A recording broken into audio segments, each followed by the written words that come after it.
എല്ലാവർക്കും നമസ്കാരം. ഇന്ന് അസാധാരണമായ അഭിഷേകം എന്നുള്ളൊരു സബ്ജക്റ്റിനെ കുറിച്ചാണ് ഞാൻ ഇന്ന് സംസാരിക്കുവാനായിട്ട് ആഗ്രഹിക്കുന്നത്. നമ്മൾക്കറിയാം ഇന്ന് അന്ത്യകാലഘട്ടമാണ് എന്ന് നമ്മൾ പറഞ്ഞു അല്ലേ, പലരും പറഞ്ഞും ഒക്കെ നമ്മൾ ലോക സംഭവങ്ങളൊക്കെ അങ്ങനെ വിളിച്ചോതുന്നു എന്ന് മറ്റുള്ളവരും എന്താ പറയുക അതിനെക്കുറിച്ച് നല്ല പഠിച്ചവരൊക്കെ പറഞ്ഞു കഴിയുമ്പോൾ നമ്മളും കേട്ടുകൊണ്ടിരിക്കുകയാണ്. അന്ത്യകാലത്തോട് അടുത്തുകൊണ്ടിരിക്കുകയാണ്, അതായത് കർത്താവിൻ്റെ വരവ് അടുത്തു എന്നുള്ള സൂചനകളൊക്കെ ലോകത്തിൽ നടന്നുകൊണ്ടിരിക്കുന്നു. ബൈബിളിനകത്തു നിന്നുള്ള പ്രവചനങ്ങളൊക്കെ നടന്നുകൊണ്ടിരിക്കുന്നു എന്നുള്ളതൊക്കെ നമ്മൾക്കറിയാം. അപ്പോൾ ഈ അന്ത്യകാലത്ത് എന്താണ്? അന്ത്യകാലത്ത് ദൈവത്തിൻ്റെ വചനം തന്നെ പറയുന്നുണ്ട്, ദുർഘട സമയങ്ങൾ വരുമെന്ന് പറഞ്ഞിട്ടുണ്ട് അല്ലേ. അപ്പോൾ ഈ ദുർഘട സമയങ്ങളിലൊക്കെ നമ്മൾക്ക് പിടിച്ചു നിൽക്കണമെങ്കിൽ എന്ത് വേണം? സാധാരണ ഒരു അഭിഷേകം മാത്രം പോരാ, എന്ത് വേണം? ഒരു അസാധാരണമായ അഭിഷേകം നമ്മളുടെ മേൽ വീഴണം. എങ്കിൽ മാത്രമേ ഈ ദുർഘട കാലഘട്ടത്തിൽ നമ്മൾക്ക് പിടിച്ചു നിൽക്കുവാനായിട്ട് കഴിയത്തുള്ളൂ എന്ന് ദൈവത്തിൻ്റെ വചനം വ്യക്തമായിട്ട് നമ്മൾക്ക് മുന്നറിയിപ്പ് തന്നിട്ടുണ്ട്. അത് നമ്മൾക്ക് അറിയുകയും ചെയ്യാം അല്ലേ. നമ്മൾക്കൊരു സാധാരണ അഭിഷേകം കൊണ്ട് നടക്കത്തില്ല. അപ്പോൾ ക്വസ്റ്റ്യൻ വരും, എന്താണ് ഈ സാധാരണ അഭിഷേകം? സാധാരണ അഭിഷേകം എന്ന് പറഞ്ഞാൽ നമ്മൾക്കറിയാം, നമ്മൾ ചുമ്മാ അല്ല, നമ്മൾക്കൊരു അന്യഭാഷയിൽ ആരാധിക്കുവാൻ പറ്റും. അത് കിട്ടിക്കഴിയുമ്പോഴത്തേക്ക് നമ്മൾ അങ്ങ് തൃപ്തരാകും അല്ലേ. അപ്പോൾ നമ്മൾ വിചാരിക്കും ഇത്രയും മതി, അന്യഭാഷ കൊണ്ട് നമ്മളുടെ തീർന്നു അല്ലേ, അഭിഷേകത്തിൻ്റെ ഒരു ലെവൽ തീർന്നു എന്ന് വിചാരിച്ചിരിക്കുന്ന പലരുമുണ്ട് അല്ലേ. അപ്പോൾ നമ്മൾ വിചാരിക്കും, ഒന്ന് സഭാ ആരാധനകളിൽ അന്യഭാഷയിൽ ആരാധിക്കുവാൻ കഴിഞ്ഞാൽ, അല്ലെങ്കിൽ നമ്മളുടെ കുടുംബ പ്രാർത്ഥനകളിൽ അന്യഭാഷയിൽ ആരാധിക്കുവാൻ കഴിഞ്ഞാൽ, അല്ലെങ്കിൽ നമ്മളുടെ പേഴ്സണൽ പ്രയറുകളിൽ അന്യഭാഷയിൽ ആരാധിക്കുവാൻ കഴിഞ്ഞു കഴിഞ്ഞാൽ എന്ത് സംഭവിക്കും? നമ്മൾക്ക് ഒന്ന് ക്ലിയർ ആയി എന്ന് നമ്മൾ വിചാരിക്കും അല്ലേ. ഇതിനെയാണ് എന്ത് പറയുന്നത്? സാധാരണ അഭിഷേകം എന്ന് പറയുന്നത്. അവിടെ എന്താണ്? പ്രത്യേകിച്ച് വലിയ കാര്യങ്ങളൊന്നും സംഭവിക്കത്തില്ല, കുറച്ച് കാര്യങ്ങളൊക്കെ സംഭവിക്കത്തില്ല എന്നല്ല, സംഭവിക്കും. എന്നാൽ അസാധാരണമായ കാര്യങ്ങളിലേക്ക് നമ്മൾ കടക്കണമെങ്കിൽ എന്ത് സംഭവിക്കണം? അസാധാരണമായ അഭിഷേകം നമ്മളുടെ മേൽ വീഴണം. എങ്കിൽ മാത്രമേ അസാധാരണമായ കാര്യങ്ങൾ സംഭവിക്കത്തുള്ളൂ, അല്ലെങ്കിൽ സാധാരണ കാര്യങ്ങളെ സംഭവിക്കത്തുള്ളൂ. എന്താണ്? പ്രവചനം, അല്ലെങ്കിൽ എന്താണ് ചില എന്താ പറയുക രോഗശാന്തികൾ, അങ്ങനെയുള്ള കാര്യങ്ങളൊക്കെ നടക്കും. വലിയ വലിയ രോഗങ്ങൾ അല്ലെങ്കിൽ ചെറിയ രോഗശാന്തികൾ നടക്കും. ചിലപ്പോൾ നമ്മുടെ പ്രാർത്ഥനകൾക്ക് മറുപടികൾ, ഇങ്ങനെയുള്ള കാര്യങ്ങളൊക്കെ നടക്കും. ഇതൊക്കെ എന്താണ്? സാധാരണ അഭിഷേകത്തിൻ്റെ പരിധിയിൽപ്പെടുന്നതാണ്. എന്നാൽ അസാധാരണ അഭിഷേകം വീണ ഒരുപാട് പേര് നമ്മളുടെ മുൻപിലുണ്ടല്ലേ. എങ്ങോട്ടും പോകേണ്ട, ദൈവത്തിൻ്റെ തിരുവചനത്തിൽ തന്നെ നമ്മൾക്ക് കാണുവാനായിട്ട് കഴിയും. പഴയ നിയമത്തിലോട്ട് വന്നു കഴിയുമ്പോൾ അവിടെയെല്ലാം അസാധാരണമായ അഭിഷേകത്തിൻ്റെ പ്രകടനങ്ങൾ അവിടെ എഴുതി വെച്ചിട്ടുണ്ടല്ലേ. ഒരു ചെറിയ ചെറിയ ആൾക്കാരെയും കൊണ്ട് ദൈവം എന്താണ് വലിയ വലിയ യുദ്ധങ്ങൾ ജയിപ്പിച്ചതല്ലേ. അവരെ കഴിഞ്ഞ് വലിയ ആൾക്കാരെയും കൊണ്ട് എന്താണ് ഇവർ യുദ്ധം ജയിച്ചതല്ലേ. ആദ്യം തൊട്ടേ അങ്ങനെ മോശേനെ ദൈവം വിളിച്ചിറക്കി ഇസ്രായേൽ മക്കളെ മിസ്രൈമെ അടിമത്തത്തിൽ നിന്ന് കൊണ്ടുവരുമ്പോൾ തൊട്ട് അസാധാരണ ദൈവപ്രവർത്തികളാണ് അവരുടെ ജീവിതത്തിൽ കണ്ടുകൊണ്ടിരുന്നതല്ലേ. അവരുടെ മുൻപിൽ എന്താണ്? ഫറവോനെയും സൈന്യത്തെയും എന്താണ് നമ്മുടെ ചെങ്കടലിൽ ആഴ്ത്തിക്കളഞ്ഞ് ചെങ്കടലിനെ രണ്ടായി പിളർന്നും അവരെ അക്കരെ കടത്തിയല്ലേ. അതൊക്കെ അസാധാരണമായ കാര്യങ്ങളാണ് അവിടെ സംഭവിച്ചുകൊണ്ടിരിക്കുന്നത് അല്ലേ. പിന്നെ എന്താണ്? അവർക്ക് മന്ന പൊഴിച്ചു കൊടുത്തു. അതൊക്കെ അസാധാരണമായ കാര്യങ്ങളാണ്. അതൊക്കെ അപ്പോൾ നമ്മൾ വിചാരിക്കും, ഇത് ആരിൽ വീണ അഭിഷേകമായിരുന്നു? മോശയുടെ മേൽ ദൈവം പകർന്നിരിക്കുന്ന അഭിഷേകത്തിന്റെ ശക്തി തന്നെയായിരുന്നു അവിടെ വെളിപ്പെട്ട് വന്നത് അല്ലേ. ഇനി അടുത്തത് എന്താണ്? പാറയെ പിളർന്നവർക്ക് കുടിക്കുവാനായിട്ട് കൊടുത്തു, കാടപ്പക്ഷിയെ കൊടുത്തു അല്ലേ. ഇതൊക്കെ അസാധാരണമായ അഭിഷേകത്തിന്റെ തലങ്ങളാണ് എന്ന് നമ്മൾക്ക് മനസ്സിലാക്കുവാനായിട്ട് പറ്റും. ഇനി അത് കഴിഞ്ഞ് അവരെന്താണ്? അവരെയും കൊണ്ട് പല യുദ്ധങ്ങൾ ദൈവം ചെയ്യിപ്പിച്ചു അല്ലേ. യോർദാനെ രണ്ടായി പിളർന്ന് അവിടുന്ന് അക്കരെ കടത്തിച്ചു അവരെ അല്ലേ. ഒരുപാട് കാര്യങ്ങൾ നമ്മൾക്ക് കാണുവാനായിട്ട് കഴിയും. ഇനി എന്താണ്? നമ്മുടെ ദാവീദിനെ എടുത്തു കഴിഞ്ഞാലോ, ദാവീദ് എന്ന് പറയുന്ന ഒരു കൊച്ചു പയ്യനെ കൊണ്ട് ദൈവം എന്ത് ചെയ്തിരിക്കുകയാണ്? ഗോലിയാത്ത് എന്ന് പറയുന്ന ഒരു മഹാമല്ലനെ വെറും ഒരു കല്ലുകൊണ്ട് ദൈവം വീഴ്ത്തിക്കളഞ്ഞു അല്ലേ. അവിടെ അസാധാരണമായ അഭിഷേകത്തിന്റെ പ്രകടനം നമ്മൾക്ക് കാണുവാനായിട്ട് കഴിഞ്ഞു. അതുപോലെ ഒരുപാട് ചരിത്രങ്ങൾ പഴയ നിയമത്തിൽ എടുത്തു കഴിയുമ്പോൾ നമ്മൾക്ക് കാണുവാനായിട്ട് കഴിയും. ഇനി അവിടെ കൊണ്ട് തീർന്നില്ല. പുതിയ നിയമത്തിലോട്ട് വന്നു കഴിയുമ്പോൾ അപ്പസ്തോലന്മാരിലൂടെ ദൈവം ചെയ്ത വീര്യപ്രവൃത്തികൾ നമ്മൾക്ക് കാണുവാനായിട്ട് കഴിയും അല്ലേ.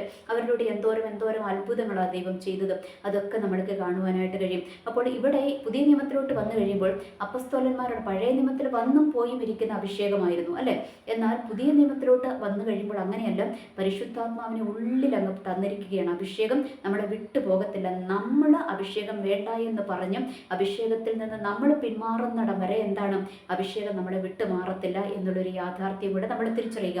അപ്പോൾ ഇവിടെ എന്താണ്? ദൈവം അപ്പസ്തോലന്മാരോട് എന്താ പറഞ്ഞത്? യേശു കർത്താവ് പറഞ്ഞു, നിങ്ങൾ എന്ത് ചെയ്യണം? നിങ്ങൾ ഉയരത്തിൽ നിന്ന് നിങ്ങളുടെ മേൽ ശക്തി വരുവോളം നിങ്ങൾ എന്ത് ചെയ്യണം? യെരുശലേമിൽ തന്നെ പാർക്കണം. എന്ന് വെച്ചാൽ ഇപ്പോൾ ഇരിക്കുന്നിടത്ത് തന്നെ ഇരുന്നു നിങ്ങൾ ഇപ്പോൾ ഇരിക്കുമ്പോൾ ഇപ്പോൾ ഉള്ള ഈ ശക്തി കൊണ്ട് നിങ്ങൾ പുറത്തോട്ട് ഇറങ്ങിക്കഴിഞ്ഞാൽ ഒന്നും സംഭവിക്കത്തില്ല. അതുകൊണ്ട് എന്തെങ്കിലുമൊക്കെ അസാധാരണമായ കാര്യങ്ങൾ ഞാൻ ചെയ്തതുപോലെയുള്ള അത്ഭുതങ്ങൾ നിങ്ങൾക്ക് ചെയ്യണമെങ്കിൽ എന്ത് സംഭവിക്കണം? നിങ്ങളുടെ മേലെ അഭിഷേകം വരണം. അപ്പോൾ ഈ അഭിഷേകത്തിൻ്റെ ശക്തി വന്നു കഴിയുമ്പോൾ മാത്രമേ നിങ്ങൾക്ക് അസാധാരണമായ കാര്യങ്ങൾ നിങ്ങൾക്ക് ചെയ്യുവാനായിട്ട് പറ്റത്തുള്ളൂ. നിങ്ങൾ അസാധാരണ വ്യക്തികളായിട്ട് മാറത്തുള്ളൂ എന്ന് ദൈവം വ്യക്തമായിട്ട് അവർക്ക് മുന്നറിയിപ്പ് കൊടുത്തു അല്ലേ. അവർ ആ വാക്കുകൾ കേട്ട്, ദൈവത്തിൻ്റെ വാക്ക് കേട്ട് അവിടെ ഇരുന്നു. അവർ മാളിക മുറിയിൽ ഇരുന്നപ്പോൾ അവരുടെ മേൽ എന്താണ്? പരിശുദ്ധാത്മാവ് ഇറങ്ങി വന്നു. അതൊക്കെ നമ്മൾക്കറിയാം അല്ലേ, അപ്പസ്തോല പ്രവർത്തനങ്ങൾക്കകത്ത് കിടപ്പുണ്ട്. അപ്പോൾ അവിടെയൊക്കെ അവരുടെ മേൽ അഭിഷേകം വന്നു കഴിഞ്ഞപ്പോൾ അവിടെ അത്ഭുതങ്ങൾ തുടങ്ങി അല്ലേ. ഒറ്റ അഭിഷേകത്തിൻ്റെ ശക്തി കൊണ്ട് എന്താ സംഭവിച്ചത്? 3000 പേരെ ഒറ്റയടിക്ക് രക്ഷിക്കപ്പെട്ടതല്ലേ. അന്നത്തെ ആ ചെറിയ കൂട്ടത്തിൽ നിന്ന് 3000 പേര്. ഇന്നിപ്പോൾ നമ്മൾക്കറിയാം വലിയ വലിയ എന്താ പറയുക, നമ്മുടെ വിദേശങ്ങളിലുള്ള ദേവദാസന്മാരുടെയൊക്കെ പഴയ ചരിത്രങ്ങൾ എടുത്താൽ ഒരുപാട് പേര് രക്ഷിക്കപ്പെട്ട ചരിത്രങ്ങളൊക്കെ നമ്മൾക്കറിയാം. എന്നാൽ അന്നത്തെ ആ ചെറിയ കൂട്ടത്തിൽ നിന്നും, അവരുടെ ആ മാളിക മുറിയിൽ ഉണ്ടായിരുന്ന ചെറിയ കൂട്ടത്തിൽ നിന്ന് ഒറ്റയടിക്ക് എന്ത് സംഭവിച്ചു? 3000 പേര് രക്ഷിക്കപ്പെട്ട് സ്നാനപ്പെടുവാനിടയായി തീർന്നു എന്ന് നമുക്ക് മനസ്സിലാക്കുവാനായിട്ട് കഴിയും അല്ലേ. ഒരുപാട് അത്ഭുതങ്ങൾ അവരിലൂടെ, അപ്പസ്തോലന്മാരിലൂടെ ദൈവം ചെയ്തു. അപ്പസ്തോലന്മാർ അഭിഷേകത്തിൻ്റെ ശക്തി കൊണ്ട് അവർ ഇറങ്ങി പുറപ്പെട്ടതും, അവർക്ക് വേണ്ടി എന്താ പറയുക, അവർക്ക് വേണ്ടി കാരാഗൃഹത്തിൻ്റെ വാതിലുകളെ തുറന്നത്, ചങ്ങലകൾ അഴിഞ്ഞു വീണതും തുടങ്ങി എന്തോരം അത്ഭുതങ്ങളുടെ ഒരു വലിയ ഭാണ്ഡം തന്നെ നമ്മൾക്ക് ഇവിടെ കാണുവാനായിട്ട് കഴിഞ്ഞു അല്ലേ. ഇനി അടുത്തതായിട്ട് വന്നു കഴിയുമ്പോൾ ആരാണ്? നമ്മളുടെ പൗലോസിലോട്ട് വന്നു കഴിയുമ്പോൾ അല്ലെ, അപ്പസ്തോലനായ പൗലോസിലോട്ട് വന്നു കഴിയുമ്പോൾ ദൈവം അതിലും വലിയ വീര്യപ്രവർത്തികളുടെ ഒരു വലിയ കെട്ടവിടെ അഴിക്കുവാനായിട്ടിടയായി അല്ലേ. വലിയ വീര്യപ്രവർത്തികൾ നടന്നു. എന്തോരം സ്ഥലങ്ങളിൽ ആ മനുഷ്യൻ സഞ്ചരിച്ചതല്ലേ. 13 ഈടുറ്റ ലേഖനങ്ങൾ എഴുതി. അങ്ങനെ എല്ലാ ഇടങ്ങളിലും സഞ്ചരിച്ച് ദൈവത്തിന് വേണ്ടി പ്രയോജനപ്പെട്ട ഒരു അപ്പസ്തോലനായ പൗലോസിനെ നമ്മൾക്ക് അവിടെ കാണുവാനായിട്ട് കഴിയും. അപ്പോൾ ഓർക്കുക, ഇതൊക്കെ എവിടെ നിന്നാണ് സംഭവിച്ചത്? അവരൊക്കെ സാധാരണ വ്യക്തികളായിരുന്നു അല്ലെ, സാധാരണ മനുഷ്യന്മാരായിരുന്നു. പക്ഷേ അവരെ അസാധാരണ വ്യക്തികളാക്കി മാറ്റിയത് ആരാണ്? ദൈവത്തിൻ്റെ ആ പരിശുദ്ധാത്മാവിൻ്റെ അസാധാരണമായ അഭിഷേകം അവരുടെ മേൽ വീണപ്പോഴാണ് അവരൊക്കെ അസാധാരണ വ്യക്തികളായി മാറിയത് എന്നുള്ളൊരു യാഥാർത്ഥ്യം നമ്മൾ തിരിച്ചറിയുക. ഇനി നമ്മളിലേക്ക് വന്നു കഴിയുമ്പോൾ നമ്മളും പ്രാർത്ഥിക്കുമല്ലേ, കർത്താവേ അങ്ങയുടെ അസാധാരണമായ അഭിഷേകം ഞങ്ങളുടെ മേലൊന്ന് പകരണമേ എന്ന് പ്രാർത്ഥിക്കും. എന്തിനാ? ദൈവമേ, ഞങ്ങളുടെ ബുദ്ധി കൊണ്ട് ഞങ്ങൾക്കൊന്നും ചെയ്യുവാൻ കഴിയത്തില്ല എന്നുള്ളത് നമ്മൾ സമ്മതിച്ച് കഴിയുമ്പോഴാണ് എന്ത് സംഭവിക്കുന്നത്? ഈ അസാധാരണമായ അഭിഷേകം നമ്മളുടെ മേൽ വീഴുന്നത് എന്നുള്ളൊരു യാഥാർത്ഥ്യം കൂടെ നമ്മൾ തിരിച്ചറിയുക. ഓർക്കുക, ശരിക്കും അങ്ങനെ തന്നെയല്ലേ. അസാധാരണമായ അഭിഷേകത്തിന് വേണ്ടി നമ്മൾ പ്രാർത്ഥിക്കുന്നത് എന്തിനാണ് അല്ലെ? ഹൃദയത്തിൻ്റെ ആഴത്തിൽ നിന്ന് നമ്മൾ അസാധാരണമായ അഭിഷേകം ഞങ്ങളുടെ മേൽ പകരണമേ എന്ന് പ്രാർത്ഥിക്കുവാൻ ഒരു വ്യക്തിക്ക് കഴിയുന്നത് എങ്ങനെയാണ്? അവന് മനസ്സിലായി എന്താണ്?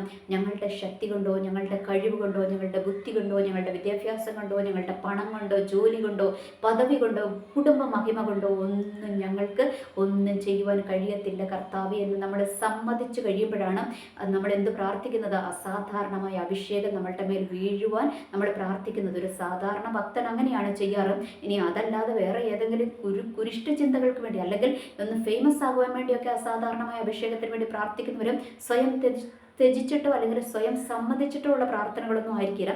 അവരിലേക്ക് ഞാൻ വരുന്നില്ല. ഓക്കെ, അപ്പോൾ നമ്മൾ മനസ്സിലാക്കേണ്ട ഒരു കാര്യമുണ്ട്. ഈ അസാധാരണമായ അഭിഷേകം നമ്മളുടെ മേൽ ദൈവം പകരണമെങ്കിൽ എന്ത് സംഭവിക്കണം? നമ്മൾ ആദ്യം ദൈവത്തിൻ്റെ സന്നിധിയിൽ സമ്മതിക്കണം. കർത്താവേ, ഞാനൊന്നുമില്ല എന്ന് സമ്മതിക്കണം.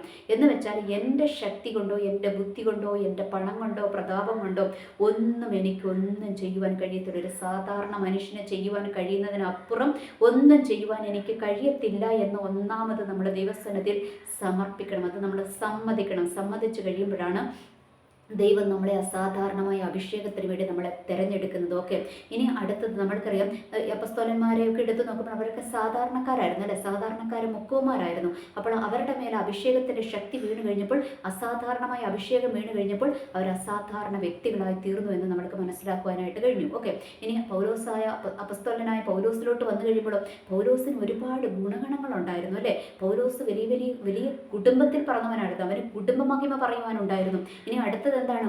അവന് ഒത്തിരി ബുദ്ധി ഉണ്ടായിരുന്നു. നല്ല ബുദ്ധിയുള്ള പുള്ളിയാണ്. എന്ന് വെച്ചാൽ ഇന്നത്തെ ഭാഷയിൽ പറയുവാണെങ്കിൽ ഒത്തിരി ഡോക്ടറേറ്റ് ഉള്ള ഒരു മനുഷ്യനാണെന്ന് വേണമെങ്കിൽ നമ്മൾക്ക് പറയാം. ഓക്കെ, അതുപോലെ ബുദ്ധിയുള്ള ഒരു മനുഷ്യനായിരുന്നു ആര്? പൗലോസ് എന്ന് പറയുന്നവൻ. പക്ഷേ ഈ പൗലോസൊക്കെ എവിടെയായിരുന്നു? പൗലോസിൻ്റെ മേലെ നമ്മുടെ അസാധാരണമായ അഭിഷേകം വീണത് എപ്പോഴായിരുന്നു? പൗലോസിന് ആദ്യം അല്ലേ, ദൈവം എന്താ പറയുക, ദമാസ്കസിൻ്റെ പടിവാതിൽക്കൽ വെച്ച് പൗലോസിനെ ദൈവം ഒന്ന് സന്ദർശിച്ചു അല്ലേ. സന്ദർശിച്ചു കഴിഞ്ഞപ്പോൾ എന്താ സംഭവിച്ചത്? പൗലോസിൻ്റെ മേൽ ദൈവത്തിൻ്റെ അഭിഷേകം ഇറങ്ങി. അപ്പോൾ ആ അഭിഷേകം കഴിഞ്ഞപ്പോൾ പൗലോസ് എന്ത് ചെയ്തു? പൗലോസ് അങ്ങ് ത്യജിച്ചു കഴിഞ്ഞു. സ്വന്തം അങ്ങ് ത്യജിച്ചു. എന്ന് വെച്ചാൽ എൻ്റെ കയ്യിലുള്ളത് കൊണ്ടൊക്കെ എനിക്ക് ഓടാൻ പറ്റുന്നത് ഇത്രയേ ഉള്ളൂ എന്ന് പൗലോസ് മനസ്സിലാക്കി. കാരണം നമ്മളുടെയൊക്കെ ഭാഷയിൽ പറഞ്ഞാൽ പൗലോസ് ഒത്തിരി ഡോക്ടറേറ്റുള്ള വ്യക്തിയായിരുന്നു അല്ലേ. എന്നിട്ടും പൗലോസിന് അറിയാമായിരുന്നു എനിക്കൊരു സാധാരണ വ്യക്തി ചെയ്യുന്നതിനും അപ്പുറം ചെയ്യുവാൻ എനിക്ക് കഴിയത്തില്ല എന്ന് തിരിച്ചറിഞ്ഞ പൗലോസ് എന്ത് ചെയ്തു? തന്നെത്താൻ ത്യജിച്ചു അല്ലേ. തന്നെത്താൻ അങ്ങ് മറന്നു. എന്ന് വെച്ചാൽ താൻ ഒരു സാധാ വ്യക്തിയാണെന്ന് ദൈവസന്നിധിയിൽ സമ്മതിച്ചു കഴിഞ്ഞു. എന്ന് വെച്ചാൽ ദൈവത്തിൻ്റെ അസാധാരണമായ അഭിഷേകം ഉണ്ടെങ്കിൽ മാത്രമേ എനിക്ക് അസാധാരണമായ കാര്യങ്ങൾ ചെയ്യുവാൻ കഴിയത്തുള്ളൂ എന്നും പൗലോസ് ദൈവസന്നിധിയിൽ സമർപ്പിച്ചു കഴിഞ്ഞപ്പോഴാണ് ഈ അസാധാരണമായ അഭിഷേകം പൗലോസിൻ്റെ മേൽ വീണതും അസാധാരണമായ കാര്യങ്ങൾ പൗലോസിലൂടെ ദൈവം ചെയ്തെടുക്കുവാൻ ഇടയായതും എന്നുള്ളൊരു യാഥാർത്ഥ്യം നമ്മൾ തിരിച്ചറിയുക. അല്ലേ, യേശുക്രിസ്തു അങ്ങനെ തന്നെയാണ് പറഞ്ഞു. യേശുക്രിസ്തു ആരായിരുന്നു? അല്ലെ, നമ്മളുടെ യേശുക്രിസ്തു പറഞ്ഞു, നിങ്ങൾ തന്നെത്താൻ ത്യജിച്ച് കുരിശുമെടുത്ത് എന്നെ അനുഗമിക്കുവാനാണ് പറഞ്ഞിരിക്കുന്നത്. ഓക്കെ, അപ്പോൾ ഇവിടെ യേശുക്രിസ്തു തന്നെ ആ മാതൃക കാണിച്ചു തന്നു. യേശുക്രിസ്തു ആരായിരുന്നു? അല്ലെ, നമ്മളുടെ മഹോന്നതനായ ദൈവത്തിൻ്റെ പുത്രനായിരുന്നു. അതായത് രാജാതി രാജാവ്, പ്രിൻസ്, അല്ലെ, രാജകുമാരനായിരുന്നു, രാജാതി രാജാവ്, സകലത്തെ ഒരൊറ്റ വാക്കിനാൽ ഉളവാക്കിയ ദൈവം, സർവശക്തനായ ദൈവമായിരുന്നു. ആ ദൈവം എന്തായിട്ട് ഇറങ്ങി വന്ന് ഒരു സാധാരണ മനുഷ്യനായിട്ട് ഇറങ്ങി വന്നു. അല്ലേ, എന്നിട്ട് ആ ഇറങ്ങി വന്ന ദൈവം എന്താണ്? ആ ഒരു ശക്തമായ അഭിഷേകം കൈകാര്യം ചെയ്ത് എന്താ പറയുക, അസാധാരണമായ കാര്യങ്ങളെ നമ്മളുടെ മുമ്പിൽ ചെയ്ത് കാണിച്ചു. അത് എന്തിനു വേണ്ടിയിട്ടായിരുന്നു? അത് സാധാരണ വ്യക്തിയിൽ ദൈവത്തിൻ്റെ അസാധാരണമായ അഭിഷേകം വന്നു കഴിയുമ്പോൾ നമ്മൾക്കിതൊക്കെ ചെയ്യുവാനായിട്ട് കഴിയുമെന്ന് ദൈവം നമ്മൾക്ക് പഠിപ്പിച്ചു തന്നതാ, ഒരു മാതൃക നമ്മൾക്ക് കാണിച്ചു തന്നതാ. അല്ലേ, അപ്പോൾ ഇവിടെ നമ്മൾ മനസ്സിലാക്കേണ്ട ഒരു കാര്യം എന്താണ്? ഞാൻ പറഞ്ഞു വരുന്നത് ഇത്രയേ ഉള്ളൂ. നമ്മളുടെ മേലെ ഒരു അസാധാരണമായ അഭിഷേകം വീഴണമെങ്കിൽ, നമ്മളിലൂടെ ദൈവം അസാധാരണമായ കാര്യങ്ങൾ ചെയ്തെടുക്കണമെങ്കിൽ നമ്മൾ എന്ത് ചെയ്യണം? ഒന്നാമത് നമ്മുടെ ദൈവസന്നിധിയിൽ സമ്മതിക്കണം. കർത്താവേ, എൻ്റെ ബുദ്ധി കൊണ്ടോ ശക്തി കൊണ്ടോ കഴിവ് കൊണ്ടോ അറിവ് കൊണ്ടോ എൻ്റെ ജ്ഞാനം കൊണ്ടോ ഒന്നും നടക്കത്തില്ല എന്നും നമ്മൾ സമ്മതിച്ചു കൊടുക്കുക. അത് തന്നെയാണ് സത്യം. അല്ലേ, നമ്മളുടെ ബുദ്ധി കൊണ്ടോ ശക്തി കൊണ്ടോ ജ്ഞാനം കൊണ്ടോ പണം കൊണ്ടോ ഒന്നും നമ്മൾക്ക് ചെയ്യുവാനായിട്ട് കഴിയത്തില്ല. എന്ത് പറ്റും? ഈ ലോകത്തിലെ സാധാരണക്കാരനായ ഒരു വ്യക്തിക്ക് ചെയ്യുവാൻ പറ്റുന്നത് പലപ്പോഴും നമ്മൾക്ക് ചെയ്യുവാൻ പറ്റുമായിരിക്കും. എന്നാൽ അതിലപ്പുറം ദൈവികമായ വലിയ പദ്ധതികൾ നമ്മളിലൂടെ വെളിപ്പെടണമെങ്കിൽ എന്ത് സംഭവിക്കണം?